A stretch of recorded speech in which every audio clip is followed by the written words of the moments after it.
Hi, everyone. I hope you're all feeling well and staying safe. I'm screencasting to stimulate you to continue to think about your third major writing project. Okay, the writing prompt has been posted to Blackboard assignments, and I'm hoping that you all have read it already. But regardless, we're going to consider this opportunity to respond to a fine art photograph. Fine art photograph, that's the topic that we've been dealing with for the last week or two. Let me just review for you what you've done. We've watched the History of American Photography, which is a PBS educational video, and we've blogged in response to that. We have read Graham Clark's The Photograph, chapters 1, 2, and 9, and we've seen my PowerPoint presentation, which is posted to Blackboard, course material, course documents. We've taken an actual reading quiz, okay, take-home reading quiz, and we've sent that in via email, take-home open book reading quiz. And now I'd like to ask you to do one more thing, consult one more resource, and that is to consult your short guide to college writing. I'll look up the page numbers for you right now. Page 136 to 141, which will give you some pointers on how to do a descriptive analysis, which is basically the challenge for this writing project. Okay, we're in the Photography Now website, www.photography-now.com, in which you open the website and you immediately see a ribbon giving you a sort of a smorgasbord of photographers, fine art photographers who are currently exhibiting many different styles. This one looks a little erotic. This one shows a figure within a landscape. This one seems somewhat abstract. This one, another very dramatic figure within an icy landscape. Okay, so many different styles of photography, and I'd like you to select an image that you really respond to, fully respond to, an image that evokes your thoughts, your emotions, your memories, your sense of beauty, right? Maybe even something humorous, maybe something horrifying, whatever it is. I want it to be something that really rings your bell, okay? All right. So we can just hang out at this website. If this were a little bit more interactive, you could tell me which photographs you'd like us to focus on. But unfortunately, this is just a screencast. And so you'll have to just kind of let me navigate our little ship here. Okay.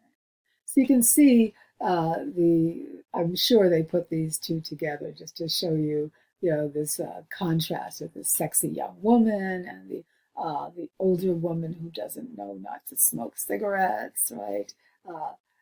Sort of the sexy and the frumpy, the young and the old. And it just kind of illustrates the variety of images that you're going to find on this website. Okay, we'll just hang here for another minute maybe. All right, here's an image that some students liked last semester. So if you find an image that seems intriguing, you can click on it.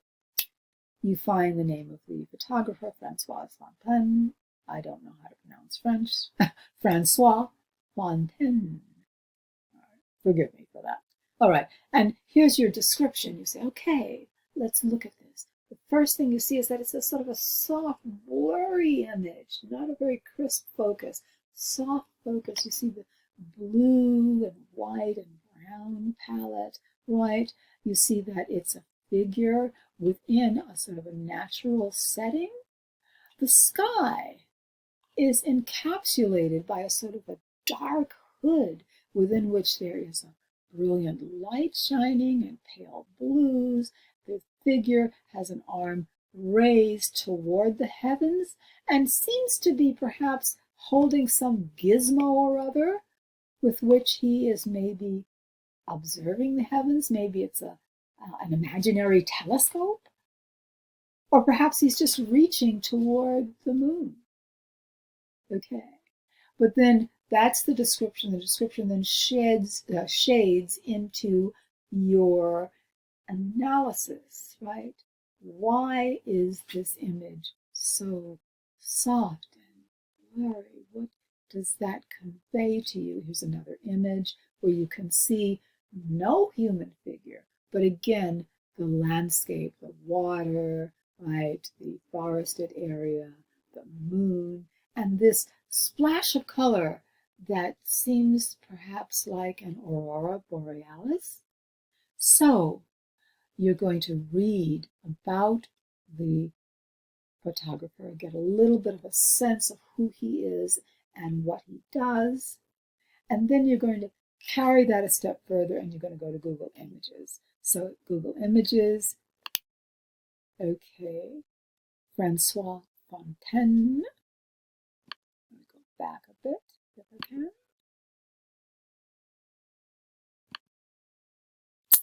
Try it again. Okay.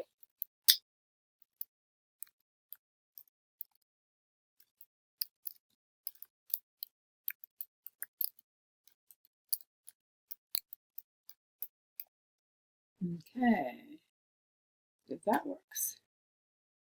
Voila. And so you go Google Images, and you can see very consistent use of that soft focus. So that would be something that would be a key part of your interpretation. What does the softness of the focus convey? And here you have a treasure trove in terms of the research component for the writing project, because every image is going to point you to an article. This is where we started out.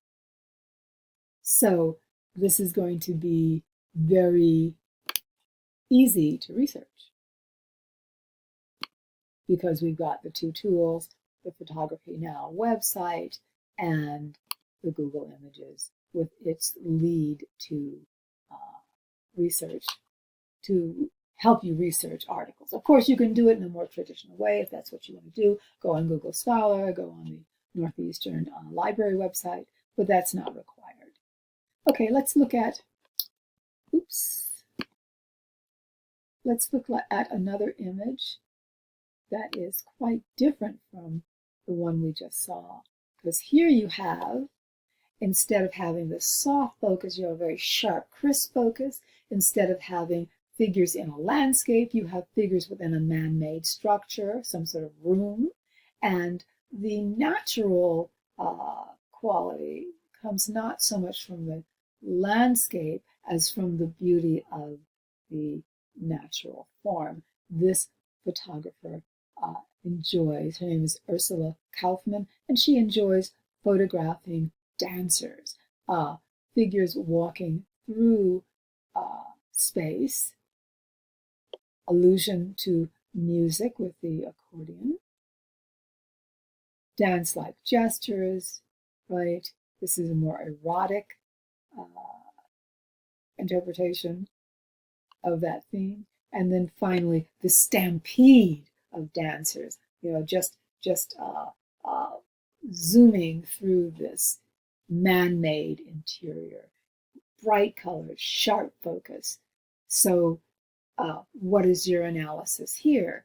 What is this photographer conveying?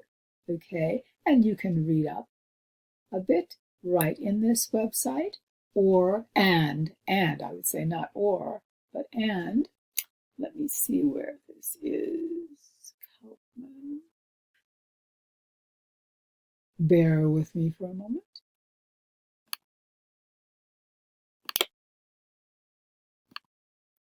Yes, here it is.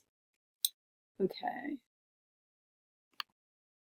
So you can see these images in Google Images of Ursula Kaufmann, and you can see the same idea that the image is pointing you to an article.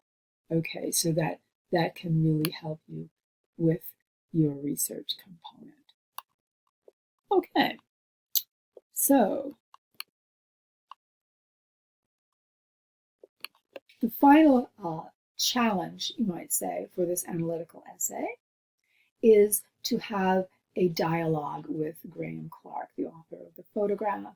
And again, this is like a conversation. You start out with a sort of thought experiment, You are in a cafe with Graham Clark, right? You're in Starbucks or you're in Pete's and you're saying, hey, Graham, I've got this beautiful image, and this image evoked for me some of the ideas in your book, The Photograph, right?